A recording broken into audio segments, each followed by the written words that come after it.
लोगों के एटीट्यूड्स आपके साथ क्या होंगे ये आपके हाथ में है, उनके हाथ में नहीं है। वो लेना चाहेंगे आपका कंट्रोल अपने हाथ में, आपका काम है उनके हाथों से कंट्रोल अपने हाथों में लेना। वो कैसे करते हैं उसके लिए कलेजा, जिगर, कैरेक्टर, एटीट्यूड, बर्दाश्त, सबर, हौसला, decisions, initiatives and the courage. कि अब मैं ये नहीं हूं, मैं ऐसा था अब ऐसी नहीं हूं। अब आप मुंह से कहेंगे, अब आपने कहा ना भाई क्या करें छोड़ दें, तो जब आप लोगों के आगे, हमारा भी एक दौर था जी, हम बिल्कुल बेढंगे, फुल चौधरी, फुल सिस्टम, जो आया मुंह पे हाँक दिया सबको, अपनी मैं ही हमारी बड्डो इतनी होती थी। और कुछ लोग होते थे गुन्ने खामोश देख रहे होते थे हर लिहाज से कि कभी ऊंट नीचे आएगा तो उसको बताएंगे। तो जब जिंदगी की ड्राइव के अंदर मैं थोड़ा सा स्लो हुआ ना, वहां पर वो जो बैठे हुए थे ना ऐसे ताक लगा के गुन्ने खामोश किस्म के, उन्होंने ना फिर ऐसी ऐसी मुझे तीलियां लगाते थे ना वो, क्योंकि वो मेरी वीकनेसेस नोट कर रहे होते थे। हम ऐसे पाटा डोल नहीं होता, खुले ड्रम ढोल, जहां मारो पाटे डोल शुरू हो जाते थे आगे से। तो उस वजह से क्या हुआ, तो लोग शुरू में, उस जमाना एक जमाना था लोग बड़ा मानते थे हमारे, जब मैं दीन की तरफ नहीं था, अपनी दोस्ती यारियां होती थी दूसरे टाइप की, उसके अंदर क्या हुआ, लोगों ने नोट किया हुआ था। तो जो होते ना बड़े अपनी मैं में रहने वाले लोग होते हैं, जब वो थोड़ा सा नीचे होते ना फिर मारते हैं लोग उसको। तो उसके अंदर एक टाइम पर आप इसलिए कहते ज्यादा बोल गए, वक्त से पहले बोल गए, ज्यादा दिखा गए, ज्यादा रो गए। कुछ लोग ज्यादा रो जाते हैं लोगों के आगे, ज्यादा आंसू दिखा देते हैं, कुछ ज्यादा मुस्कुरा जाते हैं। तो अब आप बैलेंस भी नहीं ना, लोग क्या करते हैं, लोग जजमेंट पास कर रहे होते हैं, क्योंकि लोगों को एक बहुत बड़ी बीमारी है सदियों से, हुब्ब और रियासत जिसे कहते हैं, लोगों के ऊपर डोमिनेंट होकर रूल करने का टैका रखना अपना। ये लोगों को बहुत पसंद है। ये लीडरशिप के अंदर नहीं होनी चाहिए। लीडर का मतलब लोगों पे डोमिनेटिंग नहीं होता, लोगों को गाइड करके आगे लेके चलना होता। नीचे लगा के थल्ले लगा के मैं इनके ऊपर ही बैठा रहा हूँ, ये दूसरी चीज़ है, ये बीमारी है। इसे हुब्ब और रियासा कहते हैं शरीयत के अंदर, और यही थी जो कौमों की बर्बादी का राज होता है। तो क्या होता है कि उसके अंदर जब आप ये सब कुछ कर देते हैं ना, तो लोग ना फिर आपको कहते हैं, जब वो समझ जाते हैं ना भाई ये कॉम्प्लेक्स का भूखा है, इसमें इनसिक्योरिटियाँ हैं, इसको तो हमारी ताईद चाहिए, ये इसलिए ज़्यादा फुंगरता है क्योंकि इसमें वैक्यूम है। जब वो आपके अंदर का आप सॉल्व कर लेते हैं तो उनका पहला बार ये होता है, इसको इग्नोरेंस दो और ये कैसे देखना मछली की तरह फड़फड़ाएगा।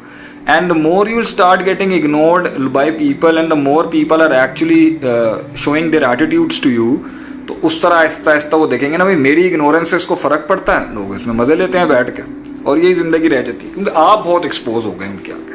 अब आप जब अपनी लाइफ उनको क्लेम करने की कोशिश करेंगे ना, तो उनके पास और बहुत हरबे होंगे आपको मारने के, आपको डिसकम्फर्टेबल करने, अनकंफर्टेबल करने के लिए। तो जब वो आपको एक चीज़ देंगे और एक चीज़ छीनेंगे, क्योंकि आपने खोल बहुत दिया अपना आप उनके आगे, तो वो अंदर लेंगे कुछ देने लेने देने के, उनको आपका आप हिलाना आता है। उनका असल इंसेंटिव होगा अगर जेन्युइन इग्नोरेंस नहीं। एक वो इग्नोरेंस होती है जो कुछ सिखाने बनाने के लिए होती है, एक वो इग्नोरेंस होती है जो मज़े लेने के लिए होती है, और एक वो इग्नोरेंस होती है जो डोमिनेट करने के लिए होती है। तो जब एक चीज़ शुरली फेंकेंगे, जब वो नहीं चलेगी तो वो दूसरी फेंक देंगे, दूसरी नहीं होगी तो तीसरी फेंक देंगे। उससे क्या होगा, उन्हें समझ में आ जाएगा इसको हिलाते कैसे। मकसद एंड में उनका आपको हिलाना होगा। आप अगर अपनी जगह से हिल गए, कुछ लोगों ने इग्नोर करना होता है ताकि गुस्से में लेके आए इसको, कुछ लोगों ने इग्नोर करना होता है ताकि इसको घुटनों पे लेके आए, कुछ लोगों ने इग्नोर करना होता है इसलिए ताकि जो ना ये रोए, सेल्फ पिटी में लेके जाएं इसको, कुछ लोगों ने इग्नोर करना होता है ताकि इसको डाउट में लेके जाएं। अब आपका काम है कि आपने उनके अंदर से वो, और आप उस वक्त बेढंगे चले, आपने अपना आप सारा दे दी, तो वो आपको कैलकुलेट करके बैठे हैं। तो अब आपने अपना जो नया रिफॉर्म करना है ना अपने अंदर, वो आपको इस तरह करना है कि वो आपको कैलकुलेट ना कर सके। ये मुनाफकत नहीं होती है, अब रीबिल्डिंग के प्रोसेस, रीस्ट्रक्चरिंग कहते हैं इसको। फिर एक वक्त आएगा कि शुरुआत में तो नहीं होगा, पहले उनके बाहर बहुत चलेंगे, एक टाइम आएगा। आखिरी बात करता हूँ, मुंह से कभी नहीं किसी से मांगना इज्जत, मुंह से नहीं मांगना कभी। इज्जत कमाई जाती है, छीनी नहीं जाती, कमाई जाती है, बनाई जाती है। ले नहीं सकते आप किसी से यूं करके। तो आप रो लें, घुटनों पे बैठ के हाथ चूम लें अगले के, पैरों पे सर रख दें अपना, नहीं देंगे लोग आप। अगर आपको चाहिए, you have to earn it. How do you have to earn it? You have to do something in life, you have to prove the world कि मैं हूँ, तब जाके इज्जत मिलेगी। आप तब वो इग्नोर करेंगे, तब भी एक वक्त आएगा जब आपका कुछ चलना भी शुरू होगा ना, फिर भी एटीट्यूड रखेंगे। और एक वक्त एंड के अंदर मैं अपने तजर्बे से कहता हूँ, तो सबसे ज़्यादा इग्नोर करने वाले सबसे आगे वाली रो में बैठेंगे, आपको तारीफ करने के लिए नहीं भी तो खामोशी से एक करने के लिए कि भाई अब कर गए हैं ये लोग कुछ ज़िंदगी के अंदर। तो घबराने की बात नहीं है, मगर एक लेवल आता है कि कुछ इग्नोर करने वाले लोगों को आपको इग्नोर करना पड़ता है। Sometimes you just have to let it go, just let it go. बल्कि पिछले दिनों मैंने एक पोस्ट भी किया था कि कुछ रिश्तों को गुड बाय कहना सीखें, कुछ ताल्लुकात को खुदा हाफिज़ कहना छोड़ें, क्योंकि अब उन दरवाज़ों से मंजिलें नहीं मिल सकती। जिन लोगों ने तरक्की करनी होती है, उनकी एक बड़ी सिफत ही होती है कि उन्हें बहुत से माइंड और रिश्ते, बहुत से मुल्क, वतन, बहुत सी सोचों को खैर बात करना पड़ता है उन्हें, क्योंकि उनका विज़न बहुत बड़ा था, उनकी सोच बहुत बड़ी थी। उन्होंने जिस जगह पे जाके सेटल होना था वो बहुत बड़ी जगहें थी, उसके लिए उन्होंने फिर बहुत से लोगों को सलाम कहा, चल पड़े आगे से। तो यू हैव टू लर्न कि एक टाइम पे जितने भी लोग शुरू में आपके साथ थे ना, उस सफ़र में कहीं ना कहीं जाके उनकी भूख मर जाएगी, या वो डिप्रेस हो जाएंगे, या वो टेंस हो जाएंगे, या वो एग्रेसिव हो जाएंगे, या वो अनडिफाइंड में रह नहीं सकेंगे, या वो आपके साथ सब्र नहीं कर सकेंगे, या वो आपकी उस कमजोरी की हालत में तो आपके साथ कंफर्टेबल थे लेकिन अब नहीं हो सकते क्योंकि अब थोड़ी आप बड़ी चीज़ हो चुके हैं, या वो आपको अंदर से पहले भी नहीं मानते थे मगर आपके साथ जुड़ गए थे क्योंकि कुछ मफादात थे, या वो अंदर से मानते तो थे लेकिन अपने आप को बहुत मानते थे और कहते थे यार पहुंच तो हम गए हैं लेकिन इसे नहीं बढ़ाना चाहिए था, मुझे बढ़ाना चाहिए। ऐसी हज़ार किस्म के लोगों के मसाइल होते हैं। लेकिन शुरू में जब ऑर्गेनाइजेशन और जमात और तंजीमें और ऑर्गेनाइजेशन और कंपनी और बिजनेस खुलता है ना, या कोई सेटअप भी बनता है, तो शुरू में बहुत से रीजंस होते हैं मुख्तलिफ जुड़ने के, मगर अगर वो यूनिटी कामयाब रहे और चलती भी रहे तो आगे जाके ये मसले आते हैं इंसान को कि वो कहते हैं हमने वो अपने माइंड में नहीं बताया, मुंह से नहीं बोल रहे थे, माइंड में वो आपके साथ इस वजह से नहीं थे। लेकिन आप तो क्योंकि वो स्टैलियन है जिसने जाना है आगे तक, तो एक वक्त के ऊपर साथ छुड़ते जाएंगे। तो मुझे किसी ने एक दफा कहा था कि are you willing to sacrifice your hawks, क्या आप अपने सबसे लॉयल्स को कॉम्प्रोमाइज कर सकते हैं किसी वजह के ऊपर, तरक्की की राह पे जाने के लिए, जहाँ तक आप पहुँचना चाहते हैं और जहाँ से आप चले थे।